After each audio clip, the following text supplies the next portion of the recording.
Well, last night, with Professor Collette's paper, we shifted our reflection from history, culture, and doctrine to the pastoral directives of Humanae Vitae. And here is where we can see, in my humble opinion, the utter clarity of the wisdom and the pastoral concern of Pope Paul VI. For how can anyone embrace God's gifts on the nature of married love and the moral transmission of life when there is no one to help them? I'm actually reminded of St. Paul's letter to the Romans, another very concerned pastor. And I quote St. Paul, "How can they believe if they have not heard the message? And how can they hear if the message is not proclaimed? And how can the message be proclaimed if the messengers are not sent?" So it is appropriate that in the very last section of Humanae Vitae, Paul VI makes specific appeals to very significant leaders in the church, and among them are our scientists, physicians, and nurses. To scientists, Pope Paul says that they can considerably advance the welfare of marriage and the family if they strive to elucidate more thoroughly the conditions favorable to a proper regulation of births. And he notes that medical science should, by the study of the natural rhythms, succeed in determining a sufficiently secure basis for the chaste limitation of offspring. So the first part of this morning's presentations will be from NFP scientists. And I'm very, very honored, even though I give him an awful lot of trouble, to introduce our very first speaker, Dr. Richard Fehring. Dr. Fehring is Professor Emeritus and the Director of the Marquette University College of Nursing Institute for Natural Family Planning. He received both his master's degree and doctorate in nursing from here, the Catholic University of America. He has published numerous articles and book chapters and co-edited 3 books and has generated over $3 million in research and foundational grants. His research interests include the effectiveness of NFP, marital responses to family planning, and religious influences on human sexuality. He is the USCCB's NFP science consultant and has been that for many years. I keep telling him he can't retire until I do. He is also the contributing editor of the Linacre Quarterly, which is the official journal, as you know, of the Catholic Medical Association. He's a fellow in the American Academy of Nursing, a board member of University Faculty for Life, and past president of the American Academy of Fertility Care Professionals. He is also a member of the Archdiocese of Milwaukee's Healthcare and Bioethics Commission. Richard.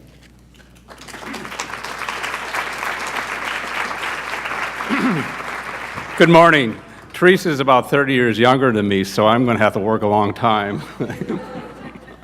You notice none of my degrees, even my undergraduate degrees, are not in history. So why am I talking about the history? I'm not a historian, so the historians out there might be critiquing this. However, I like reading history, especially post-World War type history and everything. When I read the books, however, usually these history books are real thick, and in the middle, they usually have a section with pictures. And I love those pictures, but I try to control myself and not look at them until I read up to them. So that's developing self-control. Today, however, you can read my paper when it comes out, but I'm going to show you the pictures. However, there's a danger now that I'm lowering your self-control. So, and I'm making fun of that, but that's a part of understanding those conditions that the Pope asks us to look at for scientists. So I'm going to talk more about that. Okay, let's see. Yeah. First of all, what is a scientist? Is somewhat important today. When I first began, I've been teaching undergraduate, graduate, and doctoral level research and methodology for 38 years now at Marquette University. My first study was actually here in 1977 at Catholic University, and the amount of work you need to do now has just exploded in regards to doing research that's significant, or the the difficulty of the research design, the statistics, and all the things that you need to know to do research. Just a basis is to have a Ph.D. and an M.D., and that's just a beginning. Usually people have to go through a postdoctorate with to get more, 1 or 2 years for more research background. A research scientist is somebody also who has a consistent record in a topic. When we review packages at the university for scientists or for tenure, we look for a consistent record because you need to become an expert in an area and you can't just jump around. Human rights, in the beginning when I start writing proposals, you submitted a human rights package and you got okay and that was it. Now you have to go through certification at the national level, the local level, and you have every year you have to renew that certification. I was called twice to the Human Rights Board that I was violating. I can talk about that, but significant publications and grant money. And also to write for NIH these large proposals from foundations, you need to have institutions that have support with biostatistics, with writers, with people helping with grants and everything, and that usually comes from larger universities. And then government regulations. Any study now that's looking at a method of natural family planning, you want to see the effectiveness, in order to get it published in good journals, you need to have it registered through government trials on the internet, and you put your proposal there and everything, and every little while you get little emails from the government saying whether you're in compliance or not, and you have to have that in order to publish. So it is very, very much more complex than it used to be. As Teresa mentioned, the church is calling us scientists to help find secure method, and our terminology, that means effective methods and evidence-based methods of natural family planning. Now I'm going to give this talk about scientists, and I'm going to do I was thinking how I was going to arrange this talk, and so I'm just using the time frame for them. So if you know your popes, you'll know when I'm getting towards the end of the talk. So historical background. Now, just a prelude to this. When I saw this picture, does everybody know who that woman is in the middle? That's Margaret Sanger. You know that she's a Catholic nurse. She was a Catholic. But when I saw this picture, it sort of hit me. This is when she began the Birth Control League in 1991, which became Planned Parenthood. If you count the number of people around her, there's 12. And when I saw this right away, it reminded me, yes, that's what it reminded me of. She as a nurse, however, and I wrote about her in some of my publications, she started one of the first clinic, a birth control clinic in the United States. That's why she was arrested. If you think about what they were doing with birth control at that time, were pessaries and things, we'll talk a little bit more about that. So we all know about the Lambeth Conference. For the first time, a major Christian church said artificial contraception was permissible with only certain limited cases. And now, however, in the churches, that is almost required to do it. So to begin the era with Pius XI, he came out in actually the last day of 1930 of Casti Connubii, and he was a response to the Lambeth Conference, is my understanding. But I was trying to understand what he said about natural methods. He really didn't say a lot, other than saying, so long as the intricate nature of the act is preserved. What they were concerned about was all these condoms and pessaries and things like that, because that was a physical thing that was interfering with the act. And they knew that the natural ways, which were very primitive at that time, didn't do that. So that's the only understanding that I could find through this document. But how did they start? Way back in the 1800s, there were people were thinking about what is the fertile time. A lot of them were thinking it was around menses. It was these two scientists, as in the natural family planning world, which we say started the first methods. An Austrian physician who was at the German University in Prague did it through a very crude way of measuring when the time of ovulation. I'm not going to explain it, but it was kind of not easy for the woman to go through. The other person is Dr. Kusako Ogino from Japan, and he was an OB/GYN surgeon. And so every time that he did surgery around the ovaries, he would look at them, he looked at the follicle, the egg, and what would happen, and he would plot it. Both of them were able to determine that after ovulation, it was a pretty stable time, and before that was more flexible. So they had a little bit more numbers in regards to what happened with the menstrual cycle. However, even though we think that Ogino and Naus, we say, developed the first methods, they really came up with the information to develop the first methods.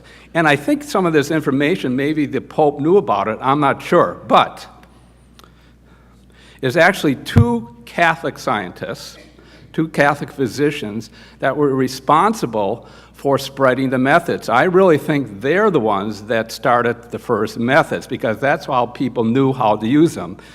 One was John Smulders in 1930. If you remember, the last day of 1930 when Casti Connubii came out, he already had a book on the rhythm method.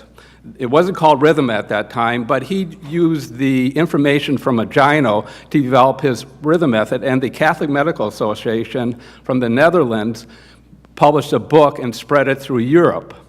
In the United States, this young doctor from Loyola University, he was assistant professor of OB/GYN, studied Naus, and he wrote a book that came out in 1931. And his book was called The Rhythm of the Sterility and Fertility of Women. And that is where we get the term rhythm came from. Now, he was assistant professor of Loyola. He wrote this little book. There was over 600,000 published. In it, there was a Jesuit Father Joseph Reinders wrote a preface to it. He had the imprimatur from Cardinal Mundelein. However, people started thinking, do we want this information given to couples? And he got into problems because at that time, it was really the couples who were supposed to go to their priest and confessor and talk whether you should be limiting having children or not. And so they didn't know a lot about this. In the first issue of Linacre Quarterly in 1932, Ethicus was criticizing him. A lot of physicians were criticizing him for that. He then lost the imprimatur for his book when some of this came out. He was also kicked out of the university, which was very difficult for him. He was a very good Catholic. In his death notice, he even said that he was hurt so much by this, by being kicked out of the university, losing an imprimatur. He still remained a very, very faithful Catholic. Some of his daughters became nuns. He continued to teach the rhythm method and then natural family planning at Alexian Brothers Hospital and two other hospitals doing the nursing programs way up until, I think, into the 80s that he was still teaching this. So he's one of my heroes anyway. By 1935, some of the big names in textbooks in OB/GYN and women's health said that the rhythm method is as effective, if not more effective, than any method of contraceptive at that time. However, there was this parish priest in Germany, Dr. Father Wilhelm Hillebrand. He was teaching this couples the rhythm method, and a couple of them got pregnant. And I know whenever my couples, we teach the Marquette method, get pregnant, I want to know why and what happened and everything. Well, that disturbed him a lot. So he had a brother as a physician and a father a physician, and they mentioned to him there was this person by the name of Theodor Vanderbilt, and he's the one that studied temperature, how it relates to the time of ovulation. And so he started handing out thermometers to his couples, and the women would chart it out. And he's the first one that brought temperature along with calendar. So he's the first one who developed what is called the basal body temperature method. He received an honorary doctorate about a month before he died from a university in Cologne, Germany. He was also, I understand from writings from other scientists, the first one to use the term natural family planning. So after the temperature method was known, people are using thermometer, then there's many people started studying that. In the United States, Dr. Bartzen, France, Dr. Vincent, one of the more well-known persons are Dr. Gerhard Döring from Germany. And Dr. Rudolf Vollmann is probably the most well-known because he wrote a book on the menstrual cycle that became some of a Bible, the menstrual cycle, for a while.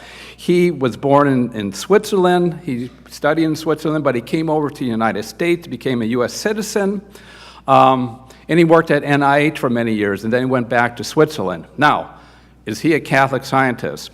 I'm not 100% sure, but I went into the National Library of Medicine. There was a picture of him with his wife at the beach, and he had a immaculate medal with him on the beach. Now, how many people carry Catholic medals onto the beach? So I'm pretty sure he might be Catholic. So, I also wanted to mention about Hermann Naus. You know, he's Austrian. I wasn't sure whether he was Catholic or not, but then I found a death notice, and they said that people from the Vatican came to his funeral. So I think he might be Catholic, or maybe they were just honoring him. So, okay, so now we're up to Pius. Now, right now, you have a encyclical with saying, okay, maybe you can use these things, but, you know, and part of the big reason is that they don't want to be using things, contraceptive, that's interfering with the natural act, okay? That's what was available then.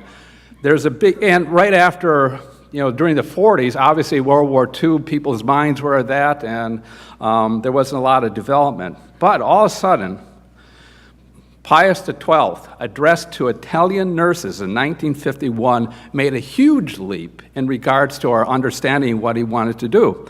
He told these nurses, he said, we expected you to be well informed about this theory, about these natural methods. It is your office and not of the priest, not Father Hildebrand, even though I thought he did a pretty good job, to instruct married people. Your apostolate demands of you as women that you know and defend this theory, but also know the moral law. Now, we had all these theologians and philosophers talking about moral law, and I'm thinking, boy, that's a big thing, asking us to do both. I don't even understand it at all. So, but besides saying this, he also said that there is many reasons. He used the opposite in regards to there is not less, well, he said that there's many reasons why couples can choose not to limit their children. And he talked about medical, economic, and things like that. And he mentioned for a short time, but for the entire time of their reproductive life, there might be situations where they can't avoid using these methods. So that's a huge leap in regards to that. He also understood the need for more research, and he told us to bend your backs on this problem, Catholic scientists, to develop evidence-based secure methods. And he wants Catholic medical and research facilities to do all that they can for the common good. We always think of Pope Paul VI in regards to the first one, in regards to the pill. It really was Pius XII.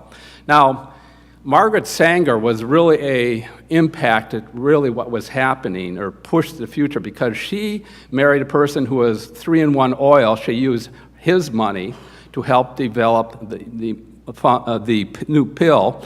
And also, she was friends of Catherine McCormick, which is the McCormick Reaper money. So she had a lot of money, and she really pushed to get the pill developed. The first pill was a progesterone pill from the yams in Mexico, and it was by Carl Gerasi, who was a scientist, a chemist, who developed that. Well, physicians then were using progesterone for helping to regulate the cycle and for very medical reasons, but they also realized if you give progesterone every day, it suppresses ovulation. So it could be used as a contraceptive, just the progesterone. And so Pius came out in 1958 say, you cannot use these steroids, which is much different, however. It's not interfering with the physical act. There's nothing that your condom or anything like that. So there's a big leap of what is this? But he did say you can use it to treat serious organic functions. So there are a number of what I call Pius XII researchers developing more secure methods, more effective methods. In the United States, Dr. Edward Keith, he's the one, he started looking at temperature, but also this mucus, which was talked about way back in the 1850s, and different people talked about cervical mucus in relation to the time of ovulation. And so he added those together. He also developed a thermometer that was more precise in regards to determining that temperature shift. So he was known in the United States, and he even wrote that Pius XII stimulated his interest to develop these methods. In Austria is Dr. Joseph Retzer, and he worked for the World Health Organization, public health physician. He was very influential in Europe in regards to the STM, what we call symptothermal methods. He is also known for what we call the 3/6 rule in regards to determining the temperature shift. Probably the most well-known Pius XII is Dr. John and Evelyn Billings, even though we think of them more of the Humanae Vitae, but they were developing their methods in the 1950s.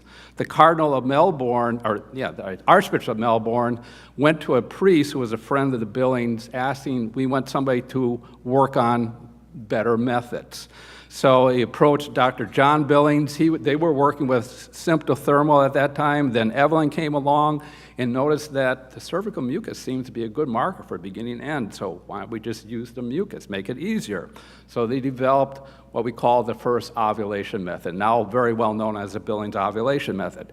In Italy, there was another person, Dr. Gabriele Bonomi, who also just looked at the mucus and developed a mucus method and wrote about it, textbook and different publications, but it didn't get as well known as the Billings ovulation method for a number of reasons. Part, we have the charming couples that John and Evelyn, and I met them, and they are very charming, and they were willing to travel around the world, but it was English. They came to the United States, and I'll talk to you in a little bit about that. But at this time, 1955, 55% of ever use of rhythm in the United States and among Catholics.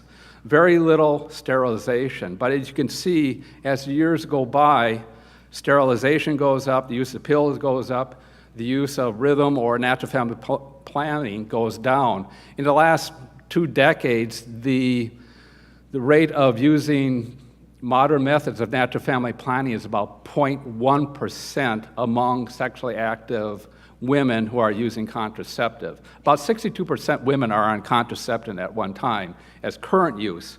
So it's only about 0.1%. If you look at ever use, it goes up to about 1% or so. So I got to go on, just so I'm showing there was big impact. So at that time, wondering about what the pill is going, the church had undergoing a lot of change. That's Dr. John Rock, who was a Catholic physician, and Dr. Garcia, who were the ones who actually did the research for the new Enovid pill that came out in 1962-61. So there was big change. Dr. Rock was calling for change in the church. Other people were talking about change. And as we know, Pope John the 23rd called the Vatican Commission for the study of population, family, and births. There were 6 meetings. Their 6 members grew to over 70s. There were 3 married couples on this commission. The Rendus, which was a doctor, a Potvins, which was a doctor, a couple, and they were teaching natural family planning, and then the Patrick and Patricia Crowley. They ran a huge organization called the Christian Family Movement, and they were on this commission. This movement was also an activist. You know, they would pray and look at scripture, but then they would act. And so they knew how to work the room and convince people and everything. They were asked, and the other physicians were asked to do studies on how rhythm was affecting the marital life. Because she was saying, we're the only couples that are actually using these things. We want to see, is it harmful or not? And so they did a study. And this author, Robert McClory from Northwestern, it's a good book in regards to understanding the change. But I got the archives from the University of Notre Dame, the actual results from the Crowley study. And I reanalyzed it, but I just wanted to show you when Patty Crowley presented it to the commission. I have 45,000 couples throughout the world. She was asked, is this harmful? Is there a bad psychological effect? Yes. Does rhythm serve a purpose? A few say it may be, but no, it doesn't foster married love. Is rhythm unnatural? Yes. Does it contribute to marital unity? No. So she seemed to be very influential, and the majority report came out. Now, in the majority report, it says do not use sterilization, and today sterilization is almost #1 in regards to what couples use. If you combine the women and the men, it's way over the pill. So everybody's expecting great change. There was another person on this commission by the name of Dr. John Marshall. He was actually, even before the commission, Dr. Swinens, Cardinal Swinens had this group of scientists that he was meeting every year. John Marshall was on it. He was studying the basal body temperature method. He's very well known for doing the first prospective study of the basal body temperature. He also did a study on the psychological effects of NFP. But the other person that I got to know was Dr. Bernardo Colombo. He was on the second meeting of the commission. He was a demographer, very well known after World War II, seeing what was happening to the population. But he's also was studying natural family planning throughout into the 2000s. I would communicate with email, and he was disturbed what happened on the commission. When they were on the commission, they were told not to say about the result. But some people, they made a sort of a vow not to release it, but somebody thought it would be better to release it, and that's what happened. This other picture shows him with a number of other biostatisticians, Dr. René Ecochard and different people that continue the work of Dr. Bernardo Colombo. His brother was also an archbishop, personal theologian to Paul VI. So, July 25th, 1968, they shocked the world that they want to change, that we're not going to change, and that shocked it. I remember I was a 19-year-old in Europe at that time traveling, and I remember the moment when I heard that.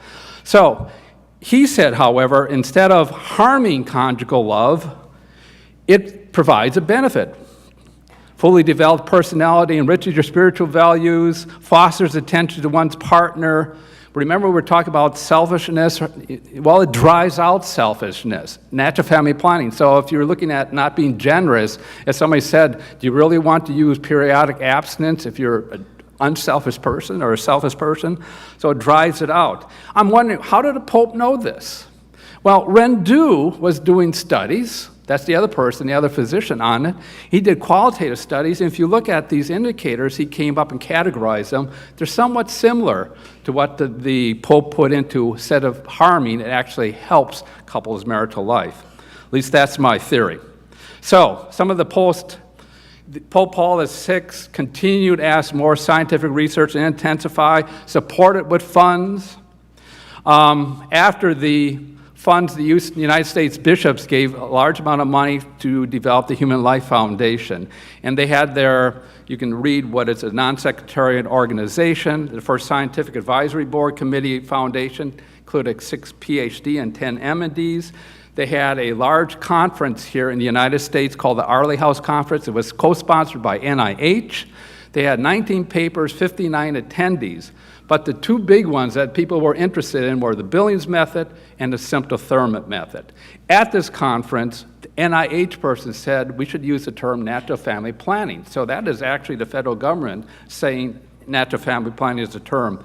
From this foundation, Dr. Mary Martin, who got her Ph.D. at Catholic University, an RN, she wrote some of the curriculum and some of the books in regards to how to implement these methods. And some of this documents probably are still used in dioceses today in regards to some of the graphics and everything.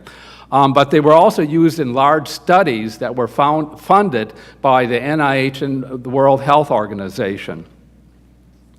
One of the significant scientists that through some of this funding, they started what is called the International Federation of Family Life Promotion, which is the international organization. Dr. Claude Langteau and his wife Anne were members of that. Anne actually was the head of the NFP over at Providence Hospital over here in Washington, D.C. He knew Dr. Rendu, who also knew Dr. Guy, who was important in France, and they started the French group, but then that influenced the larger group, but also because Claude was from French-speaking Canada, they started Serena in Canada, which was an STM type of group. He was influential with helping Dr. Suzanne Parenteau, who is still active researcher. I'm going to be publishing an article soon in Clinical Quarterly, still with Suzanne, which had some very nice studies way back in the 1980s and 70s. But probably the paradigm of Humanae Vitae scientists, I would say, are these people right here. We have in the audience, I think Dr. Hannah Klaus is still here.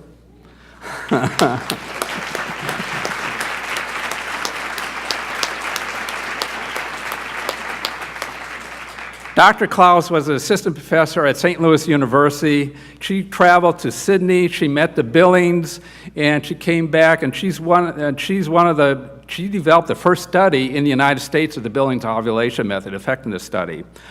She was also asked, I believe, by the Billings to work with teenagers. And as you know, Dr. Klaus, for many, many years, traveled all around the world with the Teen Star program and working with younger people, understanding their health and their fertility, and to appreciate that. But she wrote a grant, was instrumental in writing a grant, NIH grant, to study Billings method. Now, usually when you write an NIH grant, you get rejected and you have to rewrite it again. Well, she asked this younger physician at St. Louis University by the name of Tom Hilgers. He became the PI for this grant, and he used it, and he came up with a number of papers and studying, but he developed a little bit more rigorous, I don't know if he would say, more standardized, that's the word I want to use, method called the Creighton model. And on here, I want to point out there are two nurses, Catholic nurses, Ann Prabel and Diane Daly, and his wife Sue, and they developed the Creighton model.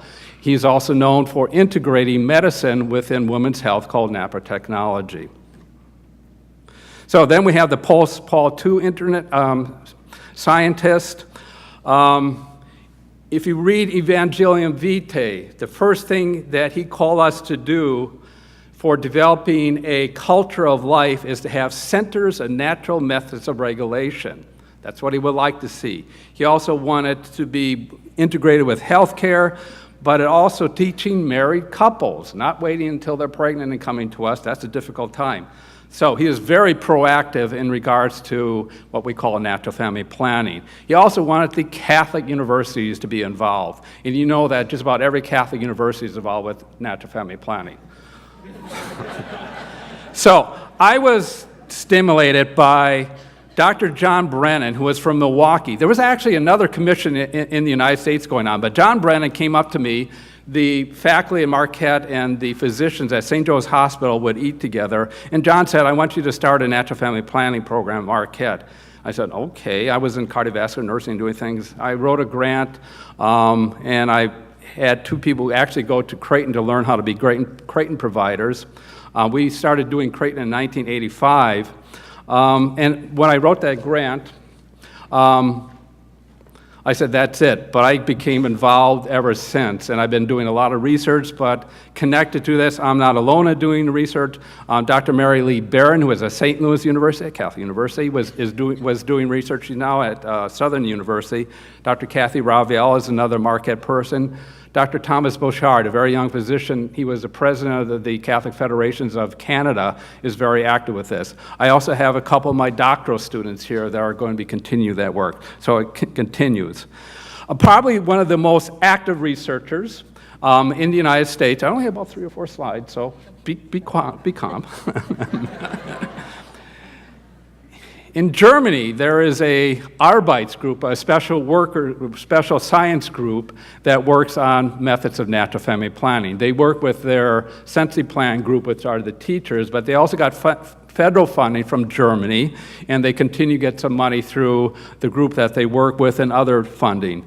Probably one of the most active scientists in the world today is Dr. Gunther Freundl, which is in that upper corner to my right here. That's Dr. Gunther Freundl, very active. I write current medical research, and this group continuously pumps out research. In our audience, we have Dr. Petra Frank-Hermann, Frau Dr. Professor Frank-Hermann, who is part of that group and very active and has become friends of mine. Now, because we have the German group, I needed to have the German Pope. But, and I think this is a very good quote from him, Humanae Vitae does not change, rather, in the light of new scientific findings, its teaching becomes even more up-to-date. And I also have a picture that Petra gave me of before he became Pope with Gunther Freundl, who is on the end over there. So that's a very nice picture of them with the Cardinal Ratzinger at that time. Tomorrow or tonight, I'll be talking a little bit about the hope and future, what's going on. In Marquette, we're using The clear blue monitor is actually looking at hormones to follow your menstrual cycle. Dr. Freundel and Anne Flynn from England were studying this. If you notice, Anne Flynn from England is a picture with Mother Teresa. So I think she's Catholic. I'm not 100% sure. So that's other universities. Just one last slide with universities. Dr. Pilar Vigil was supposed to be here, but she got pneumonia, so she couldn't come to this conference. But she went to Australia. She was stimulated by Dr. James Brown, who is an endocrinologist that worked with the Billings. So she promoted or stimulated Dr. Pilar to work on natural family planning and ovarian monitors. She's now with the FEM group. And then also Len Blackwell, who has been for the last 20 years working on ovarian monitor in New Zealand, a Catholic doctor. So this is the end with the, okay. Yeah, you're the best. He really is the best. I just wanted to say that we did have before we began this meeting, we gathered a number of scientists, and one of them is going to be talking today who is very active. So, and these are just some of the lists of the people that were in that. So thank you very much.